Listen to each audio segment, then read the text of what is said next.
பிதாக்குமார்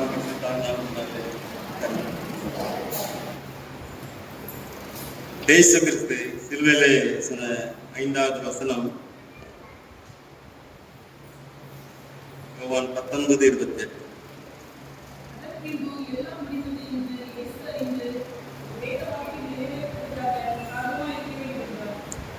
வேத வாக்கியம் நிறைவேறத்தக்கதாக தேவன் தாகமாயிருக்கிறேன்னு சொல்லுகின்றார். வானத்தையும் பூமியும் படைத்த தேவன் எல்லா காரியங்களுமே படைத்தார். தன்னுடைய ஜனங்களுக்கு நல்ல தண்ணீரை கொடுத்தார். இந்த பகுதிகளிலே ஏற்ற நல்ல தண்ணீரை கொடுத்து அது நிமித்தமாக ஜனங்களுடைய தாகத்தை தீர்ப்பது மட்டுமல்ல, மிருகஜனுடைய தாகத்தை தீர்க்கிற தேவனுக்கு ஏன் இந்த தாகம்? 2 விதமான தாகம். ஒன்று சரீர பிரகாரமான தாகம், இன்னொன்று ஆத்ம தாகம்.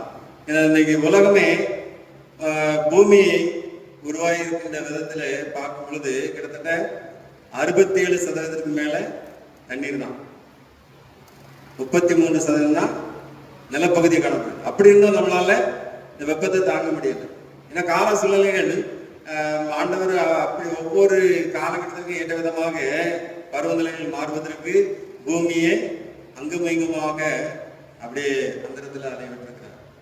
இது போல ஒரு வல்லமையான தேவன் ஒருவரும் இல்லை. அப்போ படைப்பிலேயே பார்க்கும்போது கொஞ்சம் அதை நம்ம பார்க்கும் பொழுது நமக்கு அதை பெரிய வித்தியாசமா தெரியாது.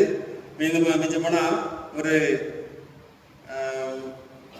500 மீட்டர் 600 மீட்டர் நகர்ந்த மாதிரி நமக்கு தெரியும். ஆனால் அது நிமித்தமாக குளிரும் வந்துடுது, வெயிலும் வந்துடுது. வெயில் காலத்துல நம்மளால வெயிலை தாங்கிக்க முடியல.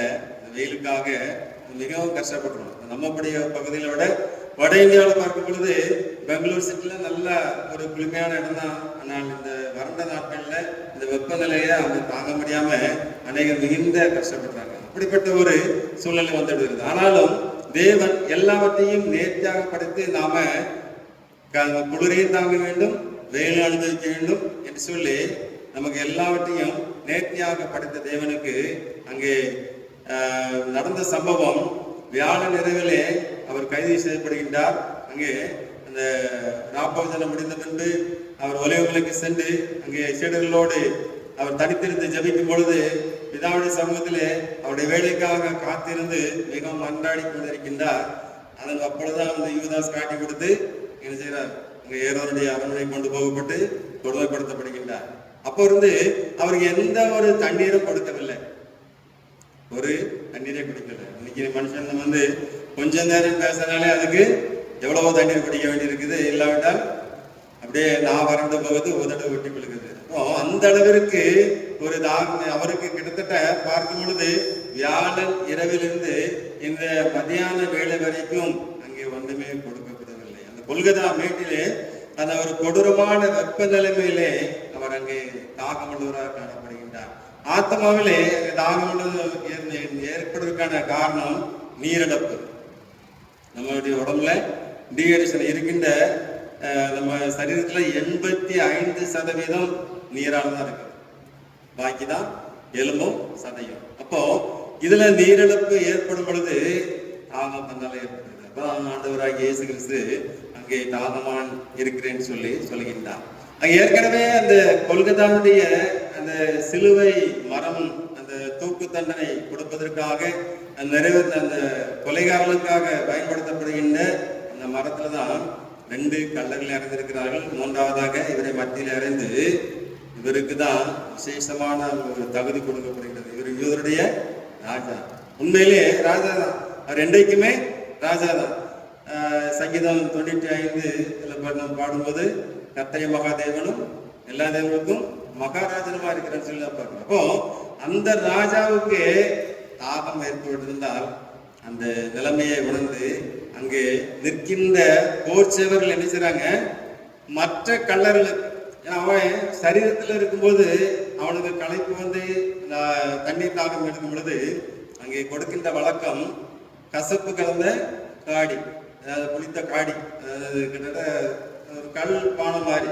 அப்போ அதை கொடுக்கும் பொழுது ஆண்டவர் பரிசுத்தர், அவர் பரிசுத்தவனால எல்லாருக்கும் ஜீவ தண்ணீரை கொடுக்கின்றவர் இந்த உலக பிரகாரமான இது கசப்பு எனக்கு வேண்டாம் அப்படின்னு சொல்லி அதை நீக்கி விடுகின்றார். ஆனால் அதே நேரத்துல நம்ம சாதாரண ஒரு கொலை குற்றவாளியா இருந்தோம்னா அதை வாங்கி சாப்பிட்டு எப்படியோ கூட நம்ம தாக்கு பிடிப்போம் அப்படின்னு சொல்லி அந்த போதையில இருந்துருவோம். ஆனால் இவரோ தேவனுடைய குமாரன் தன்னை அந்த நேரத்துல கூட அசுத்தத்திற்கு ஒப்பு கொடுக்காதபடிக்கு அந்த விலைக்கு பாதுகாத்து கொண்டார். அந்த அளவுக்கு நம்முடைய இயேசு கிறிஸ்து தாகமுள்ளவராக காணப்படுகிறார். இந்த மாம்சத்துல ஏற்பட்ட தாகத்தை பற்றி பார்க்கணும். நியாயாதிபதிகள் 15ஆம் அதிகாரம் 18ஆம் வசனத்தை யாராவது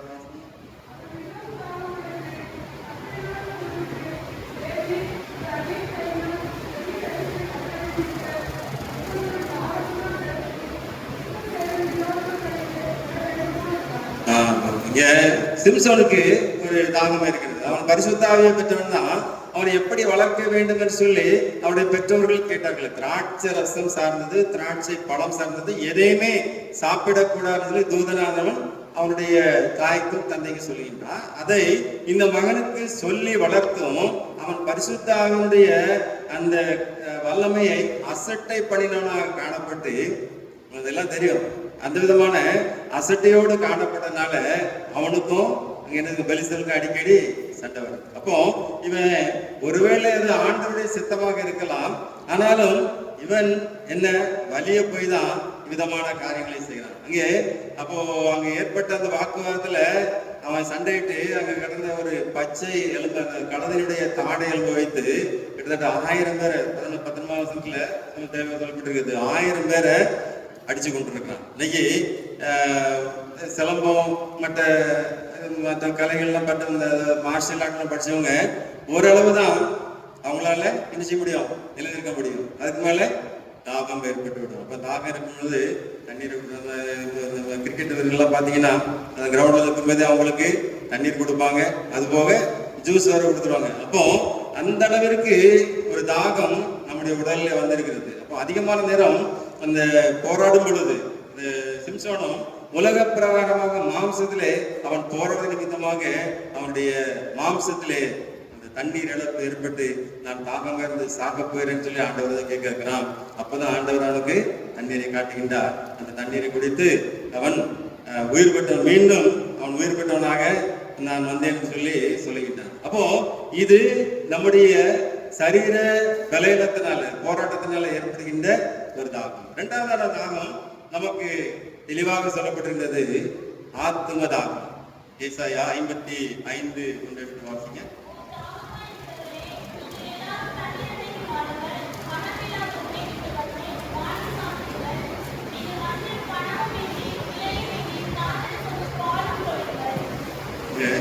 தாகமா இருக்கிறவங்க, ஆத்மா தாகத்தோடு இருக்கிறவங்களுக்கு ஏசாயா தீர்க்கதரிசி மூலமாக ஆண்டவர் ஒரு வாக்கி கொடுக்கின்றார். அப்போ இலவசமாக கொடுக்கப்படுகின்ற இந்த ஆத்தும தாகத்தை தீர்க்கின்ற ஜீவ தண்ணீர், அதை பற்றி தான் யோவான் 4ஆம் அதிகாரத்திலே அங்க ஒரு சம்பவம் தெளிவாக சொல்றது. சமாரிய ஸ்திரீக்கும் ஆண்டவருக்கு அங்க ஒரு உரையாடல் நடைபெறுகின்றது. அப்போ இயேசு கிறிஸ்து சீடர்கள்லாம் ஊருக்குள்ள போய் ஆகாரம் வாங்க, இந்த சாப்பாடு வாங்க போயிட்டாங்க. இவர் மாத்திரம் அங்கே தனித்திருக்கின்றார்.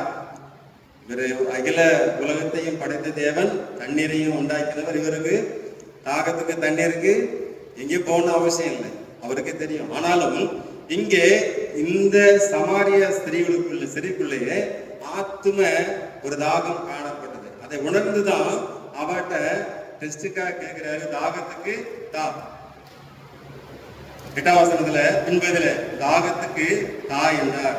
அந்த ஸ்திரீ யூதர்கள் சமரனுடைய சம்பந்தம் கலவாகிறால் சமாரிய ஸ்திரீ அவரை நோக்கி, நீர் யூதனா இருக்க சமாரிய ஸ்திரீயாகிய என்னிடத்தில் தாகத்துக்கு தாய் என்று எப்படி கேட்கலாம்? இங்கே உலக பிரகாரமான ஒரு ஜாதி வழக்கத்தை அவள் சொல்லி, நீர் யூதர், நான் சமாரிய ஸ்திரீ, அப்போ ஏன்ட்ட வந்து தாகத்துக்கு தனிதானு கேட்கிற, இது நியாயம்தானா சொல்லி உலக பிரகாரமான காரியத்தை வைத்து அவள் அங்கே ஒரு தயக்கத்தை காண்பிக்கிறார். ஆனாலும் இவளுக்குள்ளே அந்த ஆத்ம தாகம் காணப்பட்டது. அதை உணர்ந்துதான் அவரோடு பேசிக்கொண்டு இருக்கிறார். இந்த நித்திய ஜீவனை பற்றிய அறிவு இவளுக்குள்ள இருக்குது அப்படின்னு சொல்லி தெரிந்துதான் அவளோடு திரும்பவும் கேட்டுக்கொண்டிருக்கின்றார். அப்போ இயேசுக்கு 13ஆம் வசனம், இந்த தண்ணீரை குடிக்கிறவளுக்கு மறுபடியும் தாகம் உண்டாகும், ஆனால் நான் கொடுக்கிற தண்ணீர், நான் கொடுக்கும் தண்ணீரை குடிக்கிறவனுக்கு ஒரு காலம் தாகம் உண்டாகுது. நான் அவனுக்கு கொடுக்கும் தண்ணீர் அவனுக்குள்ளே நித்திய ஜீவகாலமே ஊறுகிற ஊற்றா இருக்கும் அப்படின்னு சொல்லி அங்கே அவர் உரையாடி கொண்டிருக்கிறார். இவன் தண்ணீரை கொடுக்கிற சாதாரண தண்ணீர், அதற்கு இவா கொடுத்திருக்கலாம். ஆனா அவருடைய வாஞ்சை ஆண்டவருடைய ராஜ்யத்தை அடைய வேண்டும், தன்னை ஆண்டவருக்கு ஒப்பு கொடுக்க வேண்டும் என்றுதான் அவருடைய வாஞ்சை இருந்தார். அதைத்தான் அறிந்து அவர் அவளுக்கு திரும்பவும் கேட்கிறாரு, அடுத்த கேள்விக்கிறாரு, அவனுக்கு இப்போ இவன் புருஷனை இங்கே அழைத்து கொண்டு வா, தாகத்துக்கு அந்த தண்ணீரை நான் எப்பொழுதும் இங்க திரும்ப வந்து தண்ணீர் இல்லாம இருக்கணும் அப்படின்னு சொல்லி உலக பிரகாரமா கேட்கிறேன். அப்பதான் அவர் இந்த ஒரு டெஸ்டை வந்து உண்மையை அவன் ஒத்துக்கொள்ள வேண்டும் என்பதற்காக அவளுக்கு ஒரு கேள்வி கேட்கிறேன். அதுக்கு அந்த ஸ்திரீ, எனக்கு புருஷன் இல்லை என்றால் இயேசு அவளை நோக்கி, எனக்கு புருஷன் இல்லை என்று நீ சொன்னது சரிதான், எப்படி நீ 5 புருஷர்கள் உனக்கு இருந்தார். அவளுடைய உண்மை நிலையை இவர் தெளிவுபடுத்திட்டார். அப்போ அப்படி இருந்தும் இவா ஒரு பாவ வாழ்க்கையில் இருந்தாலும் நம்ம பரிசுத்தத்தை பெற வேண்டும், பரிசுத்த ஆவியை நித்திய ஜீவனை பெற்றுக்கொள்ள வேண்டும் என்ற வாஞ்சது மூலமாக அவள் உண்மையை ஒத்துக்கொண்டு நீ செய்வது சொல்றது மெய்தான் அப்படின்னு சொல்லி உடனே நிற்கவே இல்லை. உடனே அப்ப தன்னுடைய நிலைமையை சொல்லிட்டாரு, மெய்யாகவே இவர் தீர்க்கதரிசிதான் அப்படின்னு சொல்லி உடனே ஊருக்குள்ள ஓடுறார். ஓடி போய் உடனே தானே எல்லாருக்கும் அறிவிக்கிறார், என்னுடைய காரியத்தை, என்னுடைய பாவ வாழ்க்கையை எனக்கு வெளிப்படுத்தி விட்டார், அவர் மெய்சியாதானம் வாங்க அப்படின்னு சொல்லி எல்லாரும் கூப்பிட்டோம்னா ஊர்ல இருந்து எல்லாரும் வந்தாங்க. ஒரு ஆத்மா ரட்சிக்கப்படுது நிமித்தமாக அந்த கிராமத்துல இருந்து எல்லாருமே வந்துட்டாங்க. எல்லாருமே வந்து ஆண்டோடைய உபதேசத்தை கேட்க மனதாகிவிட்டார்கள். அது நிமித்தமாக உபவாசனம். அப்பொழுது அவர்கள் ஊரிலிருந்து புறப்பட்டு அவரிடத்தில் வந்தார்கள். 21 கடைசி வசனம், அவர் கிறிஸ்து தானோ என்றார். அப்போ ஏசு கிறிஸ்துவ அவள் அறிந்து கொண்டாள். இயேசுதான் மெய்யான ஜீவ தண்ணீரை கொடுக்கிறவர், அவர்தான் நம்முடைய ஆத்தும தாகத்தை தீர்க்கிறவர் என்பதை அறிந்து அவள் தன்னுடைய குற்றத்தை உணர்ந்து, இன்னைக்கு பார்த்தா யாரு கண்டா அப்படிங்கிற மாதிரி ஒவ்வொருத்தரும் சொல்லிடுவாங்க. ஆனால் இவ்வளோ மறைக்காதபடிக்கு தன்னுடைய ஊருக்குள்ள போய் எல்லாரும் சொல்றாங்க, மேசியா வந்திருக்கிறாரு, அவ இவர்தானா, நீங்களும் வாங்க, அவருக்கு அவருடைய ஜீவதனை பெற்றுக்கொள்ளுங்கள் சொல்லி அவங்களுக்கு ஒரு அறைகோல் விடுக்கிறவளா காணப்படுறாங்க. நாம இன்னைக்கு நம்முடைய நிலைமை எப்படி காணப்படுகின்றது? நம்முடைய வாழ்க்கையில் நாம நித்திய காலமாக அந்த ஊறுகின்ற ஜீவ நீரை பெற்றிருக்கிறோமா? அது நிமித்தமாக மற்றவர்களுக்கு அந்த ஜீவ தண்ணீரை நாம் கொடுப்பதற்கு நாம் சாட்சி உள்ள வாழ்க்கை வாழ்கின்றோமா? இந்த சமாரிய ஸ்திரீ தன்னுடைய நிலைமையை உணர்ந்தவர்களாக அவள் தன்னையே அதை பற்றி எதுவுமே மறைக்காதபடிக்கு ஒப்புக்கொண்டு ஆண்டோடைய சமூகத்தில் இரக்கத்தை பெற்று அந்த நித்திய ஜீவ தண்ணீரை பெற்றுக்கொண்டது மட்டுமல்ல, மற்றவர்களுக்கு சொன்னது போல நாமும் இன்றைக்கு மற்றவர்களுக்கு ஆண்டவருடைய ரட்சிப்பை, அந்த ஜீவ தண்ணீரை பெற்றுக்கொண்டு அதை மற்றவர்களுக்கு அறிவிக்கிறதாக காணப்படுகின்றன. சிந்தித்து பார்க்க வேண்டும். நம்மையில் உள்ள கடமை அந்த ஜீவ தண்ணீராகிய இயேசுவை நாம் விட்டுவிடாதபடிக்கு நாம மற்றவர்களுக்கு அறிவிப்பதுதான் அவருடைய சித்தமாக காணப்படுகிறது. அது நிமித்தமாக தான் அவர் இன்னும் ஆத்ம தாகத்தோடு காணப்படுகின்றார். ரட்சிக்கப்படாத ஜனங்கள் நம்முடைய கிராமங்களிலே உண்டு, நம்முடைய சபைகளிலே உண்டு. அவர்கள் ரட்சிக்கப்பட வேண்டும், அவருடைய நித்திய ஜீவனுக்கு நேராக வழிநடத்தப்பட வேண்டும், அவர்களும் அந்த ஜீவ தண்ணீராலே தாகம் தீர்க்கப்பட வேண்டும் என்ற வாஞ்சை நமக்குள்ளாக வர வேண்டும். அதான் ஆண்டவர் விருப்பமாக காணப்படுகின்றார்.